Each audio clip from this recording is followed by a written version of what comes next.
Hello दोस्तों, welcome back to the channel Srishti study point. और आज हम बात करेंगे उत्तर प्रदेश शिक्षा सेवा चयन आयोग के बारे में। उसकी मैं आपको बता दूं कि अधिसूचना जो है वो जारी हो गई है ये, और पूरा 76 पेजों की अधिसूचना है, जिसमें 36 पेजों की जो है वो हिंदी में है और उसी को कन्वर्ट किया गया है, तो आगे के पेजेस 76 हो गए हैं पूरे। फिलहाल ये बहुत इंपॉर्टेंट अधिसूचना पूरा इसमें दे रखा है, इसका नाम क्या होगा और आयोग के जो अध्यक्ष और सदस्य कैसे चुने जाएंगे, सारी यहाँ पर जानकारी है, जो हमारे लिए इतनी इंपॉर्टेंट नहीं है। सबसे ज़्यादा इंपॉर्टेंट यहाँ पर जानकारी है कि अध्यापकों की भर्ती की प्रक्रिया क्या रहेगी, वो बहुत इंपॉर्टेंट है। हर बच्चा ये चाह रहा है कि इसमें अध्यापकों की भर्ती कैसे होगी।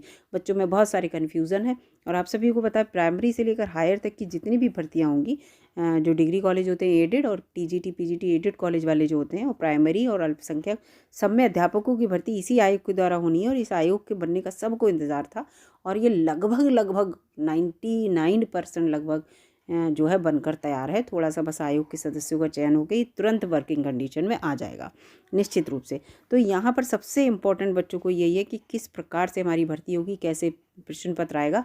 तो सबसे यहाँ पर देखिए ये पूरा दे रखा है, यहाँ पर ये देखिए, इसको आगे थोड़ा मैं दिखा दे रही हूँ, इसका नाम क्या होगा पूरा लिखा है, सबको पता है उत्तर प्रदेश शिक्षा सेवा चयन आयोग होगा। परिभाषाएं बताई हैं यहाँ पर, अधिनियम क्या है, क्या कहेंगे, समिति क्या होगी, परीक्षा का तात्पर्य क्या है, समिति का तात्पर्य क्या है, ये सब है।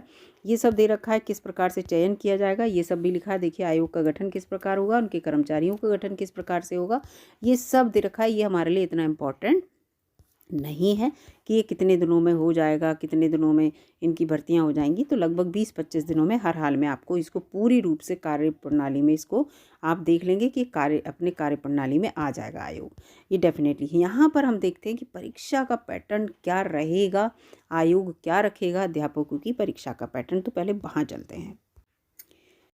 देखिए हम यहाँ पर आ गए हैं चयन की प्रक्रिया, ये अध्यापकों के चयन की प्रक्रिया है यहाँ पर। अभी यहाँ पर और भी बहुत कुछ मैं आपको बताऊँगी। फिलहाल अध्यापकों के चयन की प्रक्रिया के बारे में यहाँ पर मैं बता रही हूँ।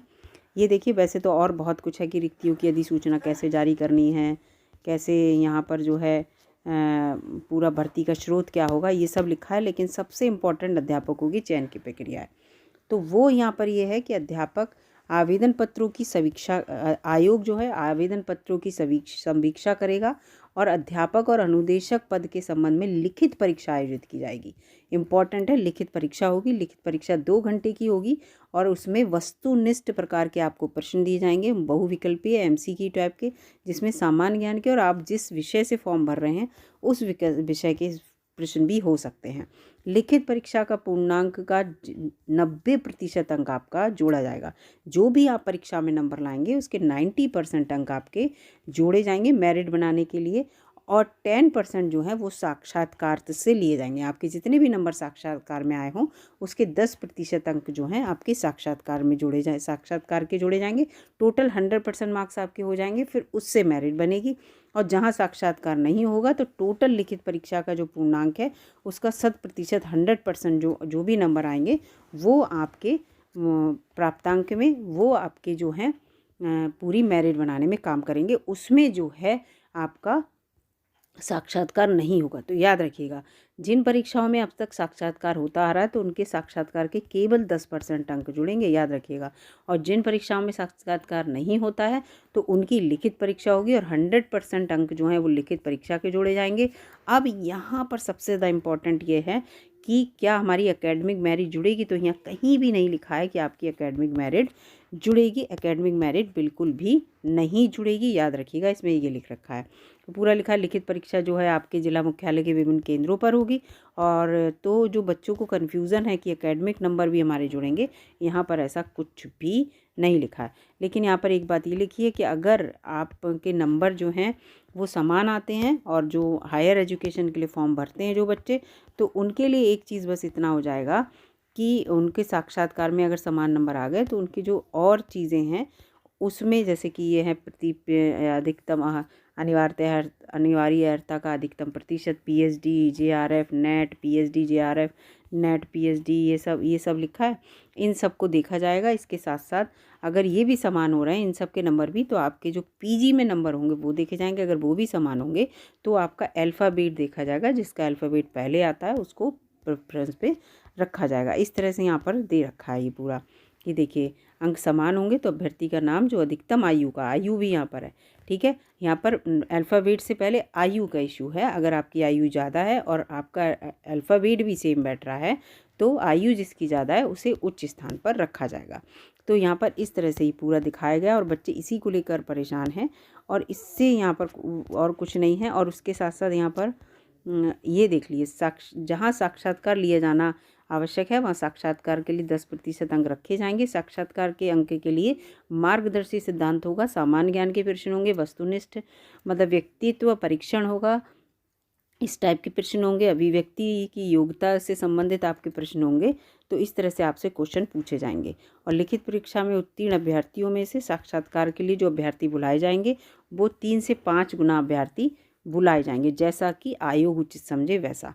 अंतिम कट ऑफ प्राप्त करने वाले समस्त अभ्यर्थियों को साक्षात्कार के लिए आमंत्रित किया जाएगा। जितने पद हैं उससे 3 से 5 गुना बच्चों को बुलाया जाएगा, इसको याद रखिएगा यहाँ पर। और ये पूरा आपके जो नंबर हैं वो जोड़ने के बाद मेरिट लिस्ट यहाँ पर बनाई जाएगी, इस चीज़ को याद रखिएगा। अध्यापक और अनुदेशक के जिन पदों पर साक्षात्कार लिया जाना आवश्यक है उनमें आयोग लिखित परीक्षा और साक्षात्कार में प्राप्त हुए अंकों को जोड़कर, जहां केवल लिखित परीक्षा होनी है उनमें आयोग मात्र लिखित परीक्षा में प्राप्त अंकों के आधार पर विज्ञापन के सापेक्ष मेरिट क्रम में जो अभ्यर्थी सर्वाधिक उपयुक्त पाए जाएंगे उनका एक पैनल तैयार करेगा।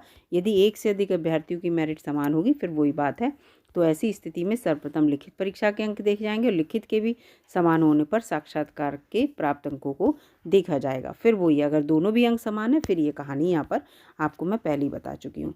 तो ये पूरा यहाँ पर दे रखा है। इसके अलावा और भी दे रखा है, ये देखिए, अगर आप प्राचार्य के पद के लिए हैं तो प्राचार्य के पद के लिए लिखित परीक्षा के अंक और शैक्षिक प्रदर्शन जो सूचक है API होता है, अंक आपके जोड़े जाते हैं। और भी आपने जो अपने शैक्षणिक काल में जो वर्क किए हैं, जब आप टीचर रहे होंगे और आप प्राचार्य बनना चाहते हैं तो वो सारे अंक जोड़े जाते हैं इसमें, ठीक है, के अंक और साक्षात्कार के अंकों को समेकित कर योग्यता क्रमानुसार चयन सूची निर्गत की जाएगी। लिखित परीक्षा हेतु एक वस्तुनिष्ठ प्रश्न पत्र होगा और विद्यालय अनुदान आयोग UGC के संशोधित मानकों के अधीन API की गणना की जाएगी, याद रखिएगा, ठीक है।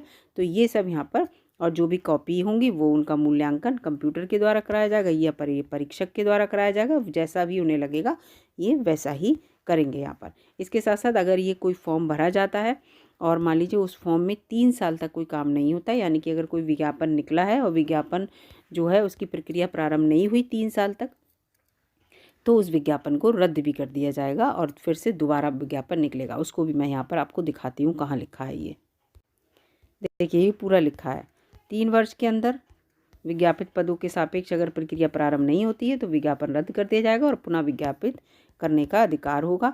इसके साथ साथ यहाँ पर ये भी लिखा है कि कोई भी विज्ञापन है, कोई भी रिक्तियां हैं तो 2 ऐसे दैनिक समाचार पत्रों में उसे प्रकाशित करना होगा, साथ ही साथ आयोग की वेबसाइट पर भी उसे प्रकाशित करना होगा और आवेदन पत्र आयोग के द्वारा ही लिए जाएंगे। इस तरह से पूरा इसमें ले रखा है, सारी बातें क्लियर हैं। आप जो जॉब इसमें जब भी वैकेंसी आएंगी सीधी भर्ती को लेकर, और जो आपकी यहाँ पर उम्र को यहाँ पूरा लिखा है, अगर आपकी भर्ती का पूरा किस तरह से भर्ती होगी, भर्तियों की अधिसूचना कैसे जाएगी, आपकी आयु सीमा को कैसे, चयन की प्रक्रिया क्या होगी, आयु सीमा जिस वर्ष से फॉर्म निकलता है तो उसी वर्ष से वो बता देते हैं, उसी महीने से, कि जुलाई से आंकेंगे कि उसके बाद से आंकेंगे, इस तरह से। और आरक्षण आपको मिलेगा जैसा कि आरक्षण हमेशा मिलता आ रहा है आयु सीमा में। और अगर उन्हें नंबर ऑफ परसेंटेज जो आपकी है वो उसमें भी अगर आरक्षण देना है तो वो सब यहाँ पर दिया जाएगा। फिलहाल इतना इम्पोर्टेंट है, इतना ही इम्पोर्टेंट, सबसे ज़्यादा इम्पोर्टेंट है ये। उसके अलावा और हाँ, इसके साथ साथ जो अल्पसंख्यक वर्ग की भर्तियाँ निकलेंगी वो बिल्कुल अलग निकलेंगी, अल्पसंख्यक वाली, और जो और भर्तियाँ निकलेंगी वो अलग निकलेंगी, इसको भी दिमाग में रखिएगा, ठीक है। क्योंकि बच्चे ये सोचेंगे कि अल्पसंख्यक वर्ग वाली जो हैं वो जोड़ ली जाएंगी दूसरे ग्रुप में, नहीं, वो अलग निकलेंगी, ठीक है। तो यहाँ पर ये भी इसमें दे रखा है, तो पूरा इसमें दे रखा है, जो भी है वो मैंने आपको यहाँ पर बता दिया, इम्पोर्टेंट जितना था। और वीडियो अगर आपको अच्छी लगी है तो लाइक कीजिएगा, चैनल पर नए हो तो सब्सक्राइब भी कर लीजिएगा, और मिलूँगी अगली वीडियो में। तब तक के लिए नमस्कार।